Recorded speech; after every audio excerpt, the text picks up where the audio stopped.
Dan membahana di sebahagian penjuru bumi membesarkan asma Allah subhanahu wa ta'ala dan memujinya, menyatakan bahwa diri kita adalah hamba yang hina dina di hadapan Allah. La haula wa la quwwata illa billahil aliyyil azim. Kita adalah hamba yang lemah, tak punya apa-apa kecuali hanya sedikit yang Allah berikan kepada kita dari segala hal. Jamaah Idul Adha yang dirahmati Allah subhanahu wa ta'ala, fabi ayyi ala'i rabbikuma tukadziban, maka nikmat Tuhan kamu manakah lagi yang engkau dustakan. Kemarin saudara-saudara kita berada di bumi yang mulia, bumi Arafah. Warna kulit yang beragam, bahasa yang berbeda, hadir di bumi yang mulia dengan tujuan yang sama, membesarkan asma Allah subhanahu wa ta'ala, sehingga Allah membanggakan dirinya kepada seluruh makhluk ciptaannya tanpa kecuali para malaikat, matahari, bulan dan bintang, seluruh gugusan alam jagat raya. Allah banggakan, lihatlah hari ini hambaku hadir di bumi yang mulia ini, maka tidak ada dari doa dan harapan asa mereka kecuali aku kabulkan. Gema takbir menjadikan singgasana aras Allah subhanahu wa ta'ala bergoncang. Betapa ketaatan seorang hamba membesarkan Allah subhanahu wa ta'ala, menyatakan dirinya adalah hamba yang kecil, menyatakan dirinya adalah hamba yang penuh dengan harapan, yang senantiasa dalam kehidupannya perlu kepada Allah subhanahu wa ta'ala, Rabbul Jalil. Allahu Akbar walillahil hamd. Surga, ketika Allah subhanahu wa ta'ala menyampaikan informasi kepada kita tentang jannah, surga, apa yang kita pahami tentang surga itu? Para nabi dan rasul telah mengajarkan kepada anak keturunannya, kepada keluarganya, pemahaman yang sangat sempurna tentang surga, karena mereka diutus oleh Allah subhanahu wa ta'ala basyiran wa nadhira, memberi kabar gembira, yaitu nikmatnya surga bagi orang-orang yang bertakwa. Peringatan betapa dahsyatnya, ngerinya siksaan api neraka bagi orang-orang yang membangkang dan tidak taat kepada Allah subhanahu wa ta'ala. Maka setiap kali Rasulullah menyatakan surga, para sahabat tidak memperdulikan apapun yang terjadi dalam kehidupan mereka.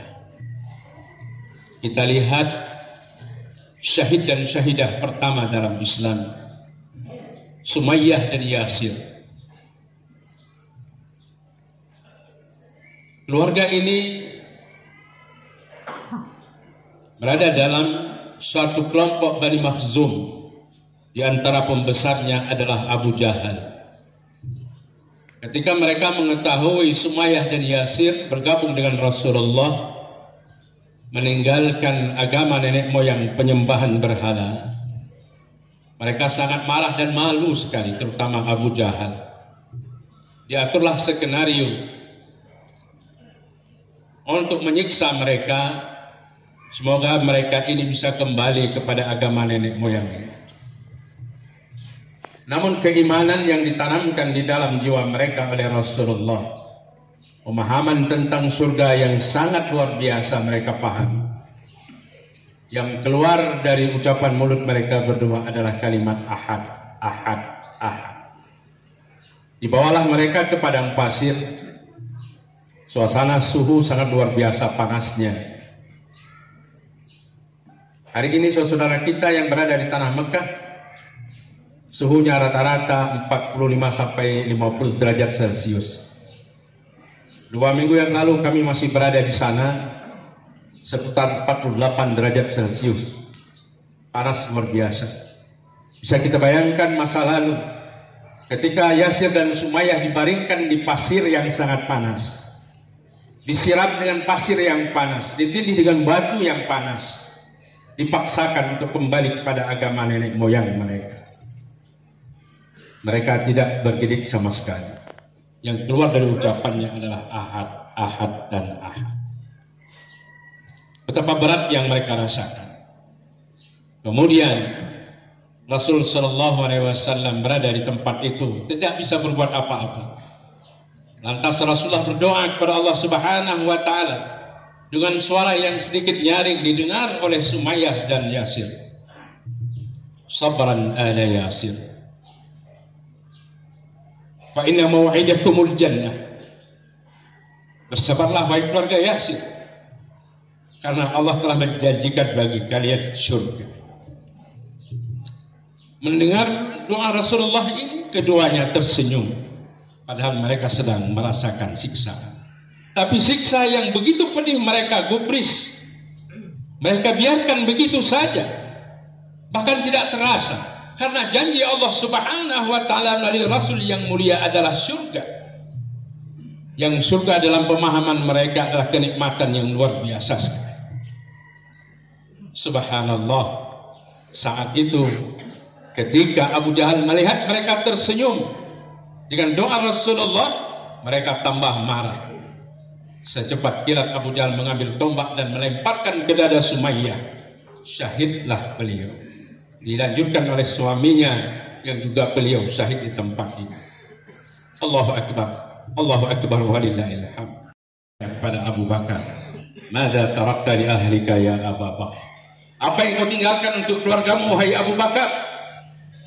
Sehingga aku melihat tak ada lagi yang kau tinggalkan, cuma telah kau berikan di jalan Allah ini. Apa jawaban Abu Bakar? Taraktu lahumullah wa rasulah. Aku tinggalkan bagi mereka Allah dan Rasulnya. Subhanallah. Karena apa? Rasulullah janjikan surga bagi Abu Bakar. Ketika Rasulullah menawarkan siapa yang ingin surga, ketika saat itu sedang keadaan paceklik, semua orang-orang Islam butuh kepada air di tanah Madinah. Sementara hanya ada satu sumur yang airnya melimpah, pemiliknya orang Yahudi. Dia ambil dengan harga mahal sehingga antri berkepanjangan orang-orang Islam saat itu dan membeli air. Rasulullah tawarkan siapa yang ingin dapatkan surga dari sumur ini. Langsung Utsman bin Affan angkat tangan, saya ya Rasulullah. Berpuluh-puluh kali lipat harga ditawarkan, akhirnya dimiliki oleh Utsman yang kemudian diwakafkan kepada kepentingan kaum muslimin. Abdurrahman bin Auf, ratusan bahkan ribuan ekor unta beliau berikan untuk perjuangan agama Islam yang mulia. Ketika Rasulullah tawarkan, siapa di antara kalian ingin mendapatkan surga? Ketika perang Tabuk, hampir semua hartanya diserahkan dalam perjuangan kaum muslimin. Beliau pernah memborong semua kurma-kurma yang ada di Madinah, padahal sudah busuk semuanya. Lantas dia berharap, ya Allah, jadikanlah saya menjadi orang yang miskin. Ternyata kurma yang busuk itu menggunung. Tak lama kemudian datang utusan dari negeri Yaman. Ternyata di sana sedang terjadi wabah yang luar biasa, yang obatnya hanya kurma-kurma busuk. Ditawarkan berpuluh-puluh kali lipat harganya. Selanjutnya kurma itu dibawa ke negeri Yaman untuk menjadi obat. Subhanallah, Allah lipat gandakan kembali pahala dan kebaikan dan rezeki bagi Abdurrahman bin Auf. Mereka berlomba-lomba untuk mendapatkan surga. Allahu Akbar, walillahil hamd. Demikian Rasulullah memberikan gambaran kepada sahabat. Apa itu surga? Ma la aynun ra'at wa la udhunun sami'at wa la khatara ala qalbil bashar. Kenikmatan surga itu tak pernah dilihat oleh mata, tak pernah didengar oleh telinga, tak pernah tergetar dalam hati manusia betapa nikmatnya surga itu. La maqtu'atu wa la mamnu'ah. Tak pernah terhenti, tidak ada batasan sama sekali. Kenikmatan itu terus bertambah dan terus bertambah di dalam surga itu. Wa hurun ain. Hurun ain, bidadari yang Allah siapkan. Ka'amthali lu'lu'il maknun, bagaikan mutiara yang berkilau. Nikmat-nikmat yang Allah berikan bisa kita baca nanti dalam juz terakhir, juz ke-30. Banyak sekali Allah Subhanahu wa taala berikan gambaran kepada kita tentang betapa nikmatnya surga yang Allah siapkan bagi orang-orang yang bertakwa. Wasari'u ila maghfiratin min rabbikum wa jannatin 'arduha as-samawati wal ardu 'iddat lil muttaqin. Maka oleh sebab itu, bersegeralah kamu mohon kampunan kepada Tuhanmu yang Allah sudah siapkan surga seluas langit dan bumi yang Allah persiapkan bagi orang-orang yang bertakwa. Kalau tawaran ini Allah berikan kepada kita, maka seberapa kesungguhan kita ingin mendapatkan surga itu, maka tergantung kepada pemahaman kita tentang surganya Allah Subhanahu wa ta'ala. Maka hari ini saudara-saudara kita yang melaksanakan ibadah haji, la hajjul mabrur laisa lahul jazaa ilal jannah. Haji mabrur tidak ada lain balasannya kecuali surga. Kita yang berada di sini yang tidak melaksanakan ibadah haji mulai dari awal Zulhijjah kemarin sampai hari ini dan sebentar lagi kita akan melaksanakan kurban. Semuanya adalah janji yang diberikan oleh Rasulullah, surga bagi kita. Mana ada orang-orang yang beriman yang tidak mau surga? Dan wajah-wajah yang ceria pada pagi yang mulia ini semuanya yang berharap untuk mendapatkan surganya Allah Subhanahu wa ta'ala. Bila surga berada dalam hati kita, insya Allah surga akan menjadi tempat kehidupan kita di hari akhir nanti. Allahu Akbar, walillahil hamd. Bapak dan Ibu yang dirahmati Allah, tidak ada pepohonan, tidak ada makanan, tak ada air, tak ada orang. Dibawa ke tempat tersebut. Perjalanan panjang, lebih dari hampir 2000 km. Perjalanan panjang dari negeri Syam. Jalan kaki tentunya sampai ke Mekkah hari ini. Rasul sallallahu alaihi wasallam kemudian menceritakan kepada para sahabat betapa perjuangan Nabi Allah Ibrahim ini. Beliau dikenal dengan Khalilullah, Khalilur Rahman, orang yang paling dekat dengan Allah Subhanahu wa ta'ala. Beliau utamakan semua perintah Allah dibandingkan dengan kehidupan dunia beliau. Beliau tinggalkan anak dan istri dengan perbekalan yang sangat-sangat minim sekali. Tapi beliau yakin bahwa Allah Subhanahu wa ta'ala tidak menyia-nyiakan mereka. Ketika Bunda Hajar dan Ismail ditinggalkan di tempat tersebut, beliau pun beranjak meninggalkan mereka, tak menoleh lagi ke belakang, sehingga Bunda Hajar mengejar dari belakang. Dia katakan, wahai Ibrahim, Engkau tinggalkan kami di lembah yang tak ada kehidupan ini, tak ada manusia, tak ada makanan, tak ada pepohonan. Perintah Allahkah ini, wahai Ibrahim? Nabi Ibrahim tak menjawab, terus berjalan. Dikejar terus sampai beberapa waktu jauhnya, kemudian beliau bertanya kembali, wahai Ibrahim, perintah Allahkah ini? Nabi Ibrahim menjawab, iya, ini perintah Allah. Dengan spontan Bunda Hajar menjawab, wahai Ibrahim, kalau ini perintah Allah, maka idzal la yudayyuna. Kalau demikian Allah tidak akan menyia-nyiakan kami di sini. Allah tidak akan membiarkan kami di sini. Mendengar jawaban ini, Nabi Allah Ibrahim berlinang air mata. Terus beliau berjalan sampai beliau tak melihat lagi anak dan istrinya. Bunda Hajar pun kembali menggendong anaknya yang masih kecil.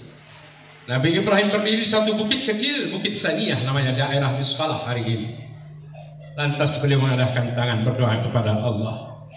Rabbana inni anskantu min dzurriyyati biwadin ghairi dzi zar'in 'inda baitikal muharram. Rabbana liyuqimus shalah faj'al af'idatan nas tahwi ilaihi warzuqhum minats thamarat. Subhanallah. Ya Allah, ya Tuhan kami, aku tinggalkan anak dan istriku di tempat ini, di lembah yang tak ada kehidupan, di rumahmu yang mulia ini, ya Allah, supaya mereka mendirikan sholat di tempat ini.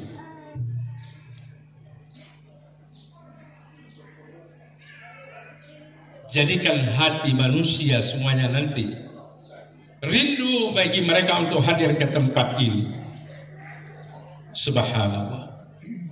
Kemudian Nabi Ibrahim memohon kepada Allah, berikan rezeki kepada mereka, ya Allah, dari buah-buahan dan segala kebutuhan mereka. Selanjutnya Nabi Allah Ibrahim pun bergerak, berjalan terus kembali ke negeri Syam, Palestina hari ini. Tinggallah Bunda Hajar dan Ismail dengan keikhlasan dan keyakinan, tawakal kepada Allah. Satu kalimat password kenabian, idzal la yudayyuna. Kalau demikian Allah tidak akan menyia-nyiakan kami. Pada kali berikutnya, falamma balagha ma'ahu as-sa'ya, ketika Ismail sudah tumbuh remaja, Ibrahim kembali datang ke Makkah. Qala ya bunayya inni ara fil manam alli azbahuka fanzur madza tara. Wahai anakku, ayah bermimpi, ayah mendapat wahyu dari Allah. Ayah diperintahkan untuk menyembelihmu, wahai anak. Fanzur madza tara. Bagaimana pendapat? Apa jawaban anak yang saleh? Ya abati fa'al ma tu'mar. Wahai ayah, laksanakan kalau itu adalah perintah Allah Subhanahu wa ta'ala. Satajiduni insyaallah minas sabirin.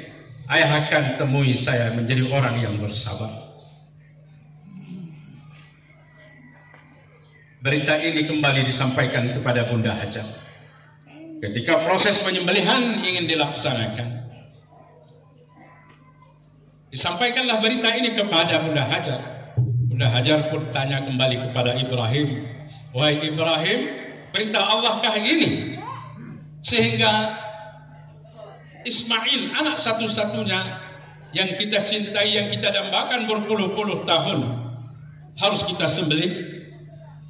Nabi Ibrahim menjawab, iya, ini adalah perintah Allah. Kemudian Bunda Hajar kembali menjawab, idzal la yudayyuna. Kalau demikian Allah tidak akan menyia-nyiakan kita di sini. Subhanallah. Dua kali ucapan Bunda Hajar, ucapan yang paling hebat, pelajaran besar bagi kaum ibu-ibu. Ketaatan dan keikhlasan kepada Allah Subhanahu wa ta'ala, yang kemudian wafadainahu bidzibhin azim, kami gantikan Ismail itu dengan sembelihan yang besar, yaitu seekor kibas. Yang di dalam tafsir Ibnu Katsir disebutkan, kibas ini adalah Hewan kurban pertama yang diterima oleh Allah dari dua anak Adam. Yang satu fatuqabbala min ahadihima wa lam taqabbal min al-akhar. Yang satu diterima, yang satunya tidak. Yang diterima ini kemudian dikirim kembali oleh Jibril.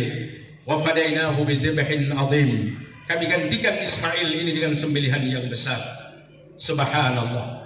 Falamma aslama wa tallahu lil jabin. Ketika keduanya sudah siap ingin mengadakan proses penyembelihan ini, ketika Ibrahim Ismail bertakbir, Allahu Akbar walillahil hamd, diikuti dengan gemuruh takbir para malaikat, gemuruh alam jagat raya, melihat keteguhan dan kesabaran hambanya yang luar biasa. Singgasana Allah Subhanahu wa taala, arasy-Nya Allah bergoncang dengan hebatnya. Wa nadainahu ayya Ibrahim.